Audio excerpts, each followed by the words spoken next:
দর্শক, আশা করি সবাই ভালো আছেন। আপনার দয়ায় আমি খুব ভালো আছি। আমি আইয়ুব খান। এই হলো আমার চাষকৃত ঘাসের রাজা, বাংলাদেশের যেটাকে সবচাইতে বেস্ট কোয়ালিটির ঘাস বলা হয়, উচ্চ ফলনশীল ঘাসের চাইতেও সেরা ঘাস, ইন্দোনেশিয়ান স্মার্ট নেপিয়া। এই ঘাসটা আপনারা বাগানে ছাওয়াযুক্ত জায়গায় যে কোনো পরিবেশে চাষ করতে পারেন।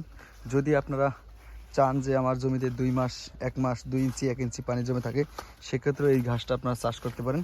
এই ঘাসটা যদি চাষ পদ্ধতি আপনার ঠিক থাকে তাহলে আপনি সর্বোচ্চ ফলন পাবেন ইনশাআল্লাহ, এবং খুব দ্রুত ফলন পাবেন। এই ঘাসটা বিশেষ করে ডেইরি খামারিদের জন্য আশীর্বাদ স্বরূপ ঘাস, কারণ 22 থেকে 27% প্রোটিন, উচ্চ ফলনশীল ঘাস, এক ঝোপে অধিক পরিমাণ ঘাস থাকে। এবং এই ঘাসটার মানে পাতার সংখ্যা বেশি, ডাটা কম হয়, ঘাস শক্ত হয় না, ঘাস নরম থাকে। সেক্ষেত্রে আপনারা মেশিন দিয়ে না কাটলেও এই ঘাসটা হবে।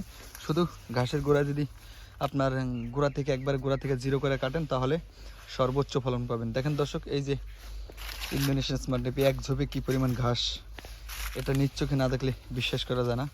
আমি 4 ফুট গ্যাপ দিছি, তারপরও এই জমিতে গ্যাপ দেখা যায় না, এত পরিমাণ ঘাস হয়েছে। দর্শক দেখেন কী পরিমাণ ঘাস। এবং একমাত্র এই বাংলাদেশে এই স্মার্ট নেপিয়া গাছটাই যেটা আল নেই, ধান নেই, এবং সর্বোচ্চ প্রোটিন। তবে আপনার চাষ পদ্ধতি যদি সঠিক থাকে তাহলে এই ঘাসটা 8 ফুট 10 ফুট উচ্চতা আনতে পারবেন নিঃসন্দেহে, এতে কোনো সন্দেহ নাই। আমি এখানে চাষ করছি ভিটামিন অনেকগুলো সার প্রয়োগ করছি, যেমন ম্যাগমা, থিওবিট, গ্রোজিং এবং অরিজিনাল জিঙ্ক সালফেট।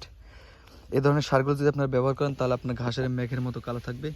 3 মাসের জায়গায় 5 মাস পরও যদি ঘাস কাটেন নষ্ট হবে না, ঘাসের প্রোটিন পার্সেন্টেজ ঠিক থাকবে। যেমন ঝাড়া ঘাসটা আপনার 2 মাসের ওভার হয়ে গেলে প্রোটিন কমে যায়, সেক্ষেত্রে এই ঘাসটা প্রোটিন কমবে না, খুব ভালো থাকবে।